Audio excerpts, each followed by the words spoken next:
Hello students, हम पढ़ रहे हैं चैप्टर 3 विद्युत रसायन इलेक्ट्रोकेमिस्ट्री। आज का हमारा टॉपिक है व्यापारिक सेल या बैटरियां, सम कमर्शियल सेल्स और बैटरीज। तो हम देखते हैं कि घरों में हम बहुत सारे बैटरी या सेल का उपयोग करते हैं, लेकिन हमको पता नहीं होता है कि ये किस प्रकार की बैटरी है। तो आज हम उसकी जानकारी लेंगे। तो इसकी जानकारी को जानने के लिए आप मेरे साथ वीडियो के अंत तक के बने रहिए। तो आज हम स्टार्ट करते हैं। तो जो विद्युत रासायनिक सेल है, ये विद्युत ऊर्जा का अच्छा स्रोत होता है। जो जैसे हम यहाँ पर पहले तो देखते हैं कि बैटरी क्या होती है। जब दो या दो से अधिक सेल को जब श्रेणी समूह में जोड़ करके विद्युत धारा प्राप्त की जाती है तो उसको बैटरी कहते हैं। ये जो बैटरी होती है ये दो प्रकार की होती है, प्राथमिक बैटरियां या सेल, प्राइमरी बैटरीज और सेल, और दूसरा है द्वितीयक बैटरियां या सेल, सेकेंडरी बैटरीज और सेल। तो हम इसको दोनों को एक एक करके देखते हैं। तो आज हम जो है प्राथमिक बैटरियां या सेल के बारे में पढ़ेंगे। तो प्राथमिक बैटरियां या सेल क्या होती है, पहले हम इसको जान लेते हैं। तो जो प्राथमिक बैटरी होती है या सेल होता है, ये केवल एक ही दिशा में संपन्न होता है। मतलब जब हम इसका उपयोग करेंगे तो ये केवल एक बार ही हम इसको उपयोग कर सकते हैं, उसको फिर से पुनः आवेशित नहीं किया जा सकता है। इसलिए जो प्राइमरी बैटरी होती है इसको अनुत्क्रमणीय सेल भी कहते हैं। जैसे इसका उदाहरण है शुष्क सेल और मरकरी सेल। देन सेकंड है द्वितीयक बैटरियां या सेल।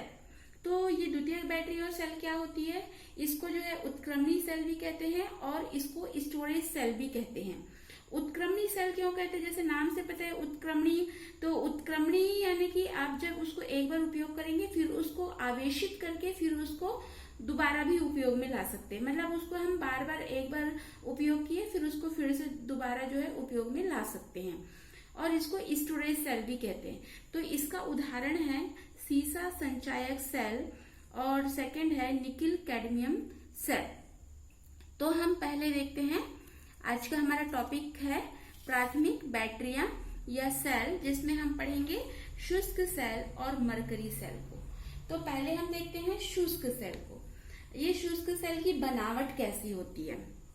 जैसे हम ये शुष्क सेल को देख रहे हैं, इसकी बनावट जो है, जो बाहरी आवरण, जो खोखला आवरण रहता है, ये जिंक का बना होता है। जो जिंक होता है ये एनोड का कार्य करता है। इसके अंदर में जो अधिक मात्रा में अमोनियम क्लोराइड और कम मात्रा में जिंक क्लोराइड का जल में बना हुआ पेस्ट होता है, और इसमें अंदर की तरफ जो है ग्रेफाइट या कार्बन की छड़ लगी होती है जो कि कैथोड का कार्य करती है। और जो कार्बन की छड़ लगी होती है उसके बाहर की तरफ मैग्नीज डाइऑक्साइड प्लस कार्बन का पेस्ट भरा होता है, काला पेस्ट भरा होता है। और ऊपर की तरफ जो ये कार्बन की छड़ है तो उसको ढका हुआ धातु की टोपी होती है। तो इस तरीके से ये शुष्क सेल की बनावट है। तो यहाँ पर जो शुष्क सेल में अब ये कार्य कैसे करता है, जब हम इसको परिपथ से जोड़ते हैं, तो जब परिपथ से जोड़ेंगे तो परिपथ से जोड़ना यानी हम इसको जब उपयोग करेंगे तो इसमें क्या होता है, जो ये पात्र का जो दीवार है ये जिंक का बना हुआ है। तो ये जो जिंक होता है, ये जिंक से 2 इलेक्ट्रॉन त्यागे जाते हैं, मतलब ये Zn2+ आयन में परिवर्तित हो जाता है। यानी कि यहाँ पर एनोड पर जिंक का ऑक्सीकरण होता है, और जो कैथोड होता है यहाँ पर जो मैग्नीज डाइऑक्साइड है इसका अपचयन होता है। यहाँ पर आपने देखा होगा कि जो सेल होती है उसके बाहर में कुछ आवरण लगा होता है। तो इसको जो शुष्क सेल होता है इसको लीक प्रूफ बनाने के लिए इसके जो जिंक के आवरण के ऊपर आयरन या फिर स्टील का आवरण लगा दिया जाता है।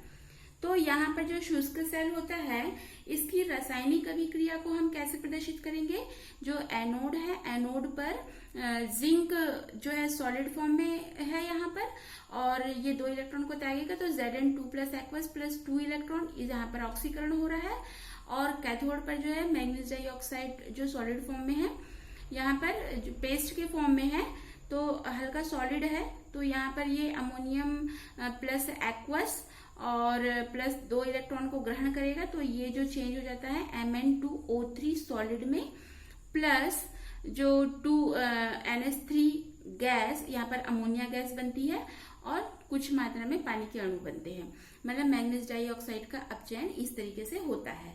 अब यहाँ पर समीकरण में हम जो हमारे पास क्या कैंसिल हो रहा है उसको देख लीजिए और टोटल समीकरण बना लीजिए। तो यहाँ पर 2 इलेक्ट्रॉन है, 2 इलेक्ट्रॉन है, तो ये जो है कैंसिल हो जाएगा।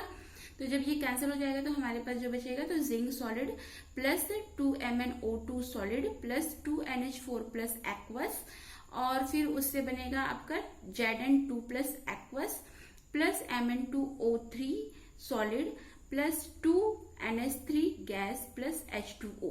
इस तरीके से हम समीकरण को पूरा करते हैं।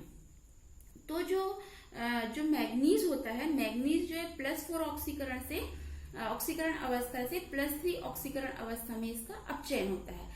अब यहाँ पर देख रहे हैं कि अमोनिया गैस उत्पन्न होती है, तो जो ये अमोनिया गैस उत्पन्न होती है ये Zn2+ से अभिक्रिया करके एक जटिल आयन का निर्माण करता है।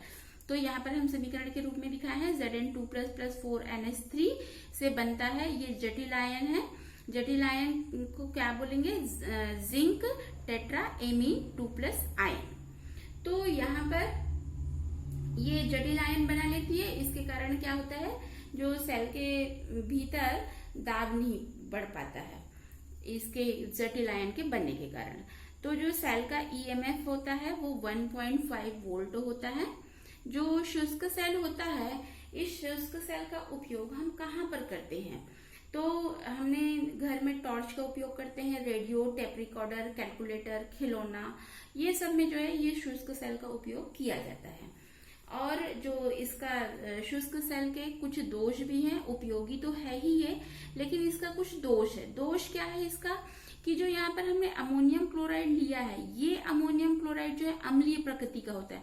अम्लीय प्रकृति के होने के कारण ये जिंक का जो आवरण होता है उसको छिद्रित कर देता है। आपने घर में देखा होगा जब सेल रखा होता है, बहुत दिन हो जाता है, तो वो जो है इसको छेद कर देता है, होल हो जाता है छोटा छोटा।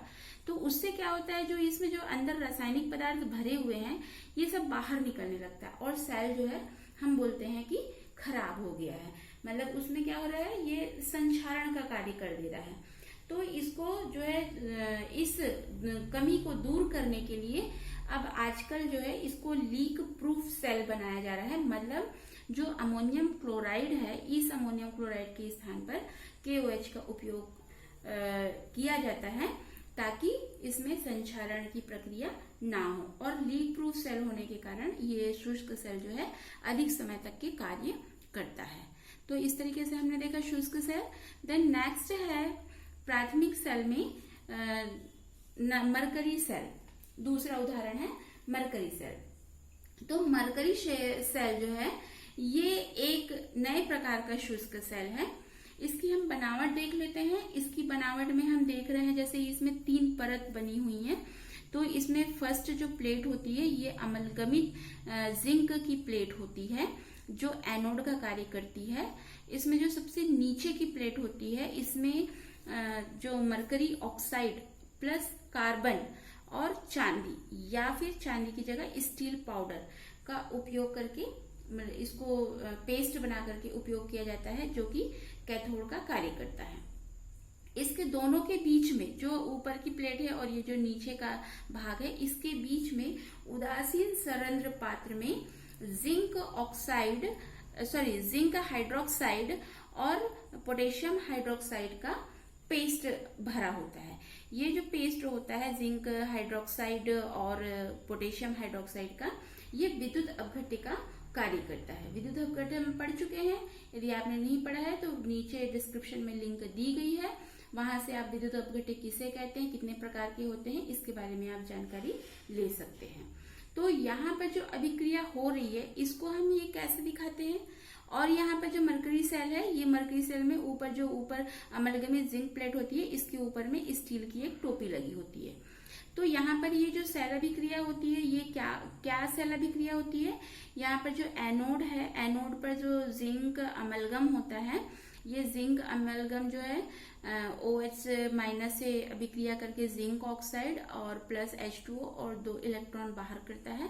कैथोड पर जो मरकरी ऑक्साइड सॉलिड फॉर्म में है, ये H2O और इलेक्ट्रॉन ग्रहण करके ये मरकरी लिक्विड फॉर्म में आता है और ये जो है 2OH माइनस बनता है।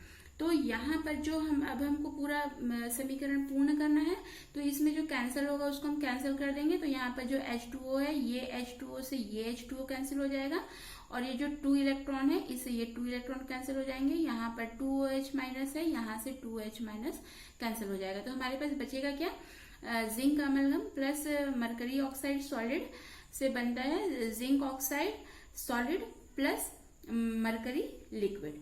यहाँ पर इस सेल की एक खास बात ये है कि जो सेल अभिक्रिया में, इस अभिक्रिया में देख रहे हैं कि विलयन के रूप में कोई भी आयन नहीं है जिसका सांद्रण का परिवर्तन होता हो, ठीक है। और इसमें जो है इस सेल का EMF लगभग 1.35 वोल्ट यानी कि स्थिर रहता है। ये जो सेल होती है मरकरी सेल, इसका उपयोग हम किस में करते हैं, हम घड़ी, जो कैमरा या फिर जो श्रवण यंत्र होते हैं, श्रवण यंत्र यानी कि सुनने वाले जो यंत्र होते हैं, उसमें मरकरी सेल का उपयोग करते हैं। तो आपका वीडियो पसंद आया तो आप लाइक कीजिए और सभी बच्चों के पास पहुंचे इसलिए शेयर कीजिए। और यदि आप मेरे चैनल पर फर्स्ट टाइम आप मेरे चैनल को देख रहे हैं तो या उपयोग कर रहे हैं तो आप सब्सक्राइब कीजिए ताकि नोटिफिकेशन आपके पास सबसे पहले पहुंचे। Thanks for watching this video.